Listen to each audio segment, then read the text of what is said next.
बच्चों, कैसे हैं आप सभी? आई होप अच्छे होंगे, राइट। चलिए, मैं होगी तो जापा ड्यूटी चैनल पे आप सभी का स्वागत करती हूँ और आज मैं आपके लिए लेके एक्सरसाइज 3.3 का क्वेश्चन नंबर 2 जो कि मोस्ट इंपोर्टेंट है बच्चों, तो प्लीज ध्यान समझिएगा और साथ ही लाइक शेयर करना मत भूलिएगा। ओके, तो आइए स्टार्ट करते हैं। देखिए क्या कहना है, 2x plus 3y equal to 11 और 2x minus 4y equal to minus 24 को हल कीजिए और इससे m का वह मान ज्ञात कीजिए जिसके लिए y equal to mx plus 3 दिया गया हो। तो सबसे इंपॉर्टेंट पॉइंट, हमें दो इक्वेशन दी गई है, ठीक है, हर सम में दी जाती है, लेकिन ये सम थोड़ा सा डिफरेंट है। यहाँ पर हमें m का मान भी निकालना है और m का मान आपका तभी निकलेगा जब हमारे पास x और y का मान निकला हुआ होगा, राइट। और x और y का मान निकालने के लिए हम प्रतिस्थापन विधि का यूज करेंगे क्योंकि हमारी एक्सरसाइज 3.3 है, तो उसी अकॉर्डिंग हम समीकरण फर्स्ट और समीकरण सेकंड को सॉल्व करेंगे।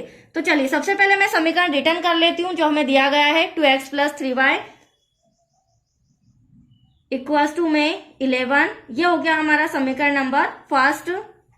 फिर हमें दिया गया है 2x माइनस का 4y इक्वल्स टू में माइनस का 24, ये हो गया हमारा समीकरण नंबर सेकंड। अब चूंकि प्रतिस्थापन विधि है तो मैंने आपको पहले भी समझाया है, तीसरी इक्वेशन बनाना कंपलसरी है, बिना उसके हम x और y का मान नहीं निकाल सकते हैं, राइट। तो चलिए थर्ड इक्वेशन बनाएंगे, या तो हम इक्वेशन फर्स्ट से बनाएंगे या तो इक्वेशन सेकंड से बनाएंगे।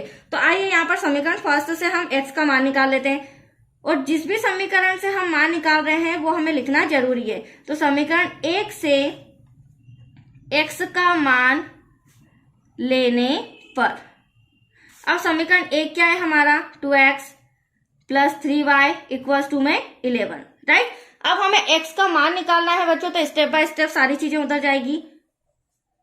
11 ऐसा का ऐसा, प्लस का 3y इधर आके माइनस का हो जाएगा। अगली स्टेप में इंटू का 2 कहाँ आ जाएगा, डिवाइड में आ जाएगा। 11 माइनस 3y, ये आ गया 2 डिवाइड में। अब आप देख सकते हैं हमारा x का मान निकल चुका है और यही हमारे समीकरण नंबर थर्ड भी है, राइट। अब देखिए समीकरण थर्ड तो आ गया, तो x का मान अब हम समीकरण फर्स्ट में रखें या सेकंड में, यहां भी बच्चों को कंफ्यूजन होता है। तो मैंने हमेशा समझाया है, यदि आप समीकरण फर्स्ट से वैल्यू निकाल रहे हैं तो अपोजिट समीकरण में लिखेंगे, या फिर समीकरण सेकंड से निकाल रहे हैं तो अपोजिट समीकरण फर्स्ट में लिखेंगे। तो फिलहाल तो मैंने फर्स्ट से इसका वैल्यू निकाला है, तो मैं समीकरण सेकंड में इसका वैल्यू, x का वैल्यू पुट कर रही हूँ, ठीक है। तो इंस्ट्रक्शन में लिखना पड़ेगा बच्चों हमें, जो भी हम कर रहे हैं, तो x का मान समीकरण 2 में रखने पर। अब देखिए समीकरण 2 क्या है हमारा बच्चों, 2x माइनस का 4y इक्वल्स टू माइनस का 24। अब ये जो आप इक्वेशन देख रहे हैं, वहां पर जहां x है वहां पर मैं x की वैल्यू पुट कर दूंगी, 11 माइनस 3y अपॉन में 2, तो 2 ऐसा का ऐसा, यहां पर हम लिख देते हैं x के प्लेस पर 11 माइनस 3y डिवाइड में 2, ब्रैकेट क्लोज, माइनस का 4y इक्वल्स टू में माइनस का 24। अब देखिए ब्रैकेट सॉल्व करेंगे तो आप यहाँ देख रहे हैं, यहाँ भी 2 यहाँ भी 2, 2 से 2 कैंसल, तो हमारे पास क्या बचा बच्चों, 11 माइनस का 3y माइनस का 4y इक्वल्स टू में माइनस का 24। अब नेक्स्ट स्टेप क्या हो जाएगी, ये दोनों y के हैं और माइनस माइनस है तो प्लस हो जाएंगे, बट साइन किसका आएगा, माइनस का, तो ये हो जाएगा माइनस का 7y, ये माइनस का 24 एज इट इज ऐसा का ऐसा। हम इसी स्टेप में 11 का भी प्लस का इधर लाएंगे तो क्या हो जाएगा, माइनस का हो जाएगा। अब यहाँ पर हम इन दोनों को प्लस कर देंगे तो यहाँ आ जाएगा हमारा 35, बट वो माइनस का आएगा, राइट, जिसे मैं यहाँ पर प्लस कर रही हूँ। देखिए माइनस का 7y तो हम पहले ही लिख देते हैं, माइनस का 7y इक्वल्स टू माइनस का 35। अब माइनस से minus cancel, y equals to 35 into का 7 डिवाइड में, 7 × 7 7 5 × 35। तो एटलीस्ट y का मान हमारा 5 आ चुका है। अब y का वैल्यू आया तो हमें x की भी निकालनी होगी, राइट। तो y का वैल्यू निकालने के बाद x की वैल्यू निकालने के लिए समीकरण थर्ड में हम y का मान रख देंगे तो हमारा x भी आ जाएगा, और जैसे हमारा xy आएगा हम m का मान भी इजीली निकाल लेंगे। That's clear. तो चलिए यहां पर अब मैं लिख रही हूं, y का मान समीकरण थर्ड में रखने पर। समीकरण थर्ड है बच्चों हमारा, x इक्वल्स टू 11 माइनस का 3y डिवाइड में हो जाएगा 2, 11 माइनस 3। अब y के प्लेस पर हम क्या लिख देंगे, यहाँ पर 5 लिख देंगे, राइट। तो यहाँ पर आ जाएगा हमारा 5 डिवाइड में आया 2। अब इसे सॉल्व करते हैं। x इक्वल टू क्या हो जाएगा 11,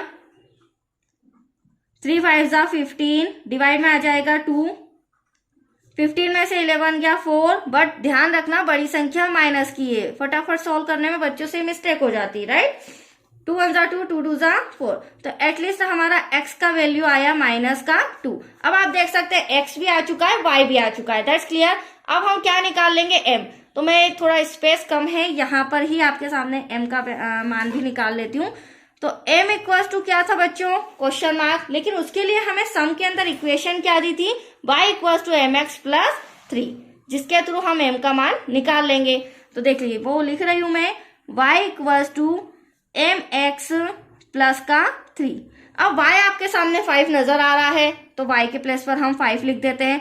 m फाइंड करना है, x आपके सामने क्या आया माइनस का 2, वो मैं यहाँ लिख देती हूँ, प्लस का 3। 5 इक्वल्स टू ब्रैकेट सॉल्व करेंगे, माइनस का 2m आ जाएगा, प्लस का 3। अगली स्टेप में प्लस का 3 इधर आएगा तो क्या हो जाएगा, माइनस का हो जाएगा, राइट। तो यहाँ पर हम लिख देते हैं माइनस का 3 इक्वल्स टू में माइनस का 2m। 5 में से 3 गया, बचा 2, माइनस का 2m। अब एटलीस्ट हमें तो m की वैल्यू निकालनी है बच्चों, राइट। तो 2 ऐसा का ऐसा इंटू का 2 डिवाइड में, बट डिवाइड में कभी भी माइनस नहीं लगता है, इस बात का भी आप ध्यान रखिएगा। 2 से 2 कैंसल, बचा क्या 1, बट 1 इंपॉर्टेंट क्यों है, क्योंकि वो माइनस का है। तो दैट्स योर आंसर। आपके सामने मैंने तीनों आंसर लाया।